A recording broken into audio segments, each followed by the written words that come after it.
কিছুক্ষণ আগেই বলেছেন আপনি আমাকে কখনোই স্ত্রীর মর্যাদা দিবেন না, তাহলে এখন কেন বউয়ের কথা বলে হাত ধরেছেন? আমার ভুল হয়ে গেছে ফারজানা, আমাকে মাফ করে দাও। আমার ওভাবে বলা একদমই ঠিক হয়নি।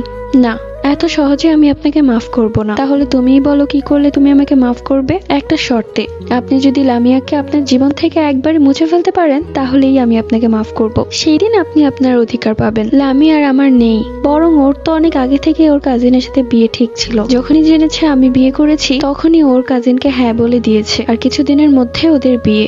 ও আমাকে ভুলে গেছে, তাই আমি অযথা ওর কথা কেন মনে করব? বরং আমি চাই তোমার সাথে সুন্দরভাবে সংসার করতে, আর এটা তো আমার বাবা আর তোমার বাবাও চেয়েছিল। ও আচ্ছা, লামি আপনাকে রিজেক্ট করেছে বলে আপনি আমাকে চুজ করলেন, তাহলে আপনার লাইফে নিউ কেউ আসলে তখন আমাকেও রিজেক্ট করে দিবেন? এই কথা শুনে সানোয়ার কিছুই বলে না, আমার হাত ছেড়ে দেয়, আর আমি ছাদ থেকে নিচে নেমে আসি। আমার কাজল কালো চোখে পানি টলমল করছে। যত যাই বলি সে আমার স্বামী, জীবনে কখনো কোনো ছেলের সাথে কথা বলিনি, কোনো ছেলের সামনে পর্যন্ত যায়নি, আর সে তো আমার স্বামী, তার সাথে আমার বিয়ে হয়েছে, তার প্রতি আমার অধিকার সবচেয়ে বেশি।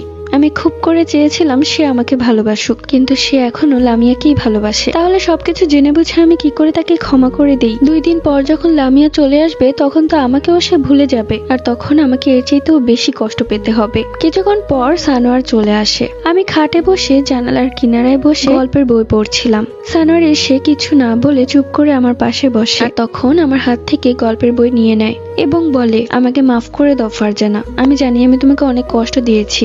একটা মেয়ে অনেক আশা নিয়ে আসে তার স্বামীর ঘর করতে, তার স্বামীর থেকে সর্বোচ্চ ভালোবাসা পেতে, কিন্তু আমি বিয়ের রাত থেকেই তোমার সাথে খুব খারাপ ব্যবহার করেছি, যেটা আমার একদমই করা উচিত হয়নি। দেখো, আমি আমার ভুলটা বুঝতে পেরেছি, আর আমি তোমাকে প্রমিস করছি আমি আর কখনো লামিয়ার নাম মুখেও নিব না। ও যদি কখনো আমার লাইফে আসতেও চায় তাহলেও আসতে পারবে না, কারণ আমার মনে তালাবদ্ধ থাকবে। আমি তখন বললাম, আপনার মনে তালাবদ্ধ থাকবে? তাহলে আপনার মনে কে থাকবে? তখন সানোয়ার হেসে বলে, তুমি আর আমি থাকবো। এরপর তালা মেরে দিব, আর তালার চাবি সমুদ্রে ফেলে দিব, লামিয়া খুঁজেও পাবে না। এই কথা শুনে আমি জোরে জোরে হাসতে লাগলাম। এরপর সানোয়ার আমাকে জড়িয়ে ধরলো। শুরু হলো আমার সংসার জীবন। 3 মাস পর আমি জানতে পারলাম আমি অন্তঃসত্ত্বা। শাশুড়ি আম্মা এবং শ্বশুর আব্বা ভীষণ খুশি। তারা ভাবতেই পারেনি যে এত জলদি সুখবর চলে আসবে। তারা ভীষণ খুশি হয়েছিল।